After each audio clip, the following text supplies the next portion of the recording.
Ek het een keer, ek was so 17 jaar oud, gaan kerk by my tannie in Johannesburg. Ek het daai tyd baie gedoen oor familiegeskiedenis en so, en ek praat bietjie met haar, en sy sê, weet, daar is so ver langs 'n oom van ons hierso. Ek dink dit is 'n tweede neef of so, maar geslag verwyder ook van haar ouderdom af. Hy woon net in die strate van die ouete huis. Bertie Maag. Ek dink toe, ja, hy is van die Krause lyn in sy familie.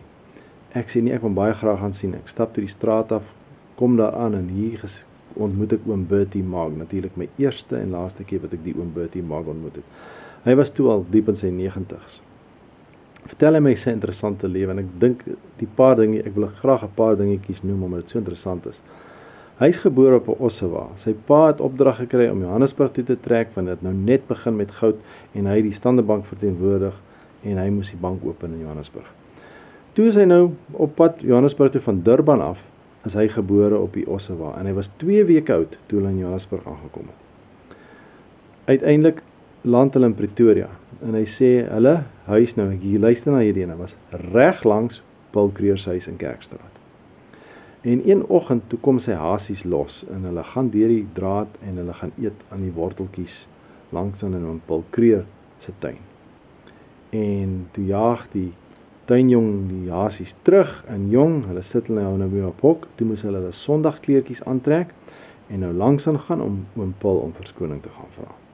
Toe sit oom Paul op die stoep en hy sê, ag nee, dis niks nie, geen probleem nie julle jongens. Luister, hoekom gaan julle nie agtertoe na die tannie gesien dat daar vir julle so bietjie gemmerbier gemaak. En toe gaan hulle agter die kombuis toe en elkeen kry toe 'n glas gemmerbier. Interessant daai herinneringe van sy, hier is nou 'n familielid vir my wat letterlik vir oom Paul geken het, langs hom gebly het en hierdie tipe ervarings met hom gehad het. Toe sê hy vir my, en hy onthou ook eendag was daar 'n bruilof op Kerkplein, in die kerk op Kerkplein.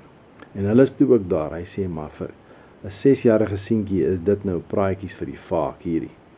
Hy en sy maatjies is nou nie lus vir die storie. Na so ruk toe besluit hulle gaan laat spat. Hy sê so eentjie weg as die Katolieke kanwend en hulle is toe op soontoe en dis waar die onthaal is.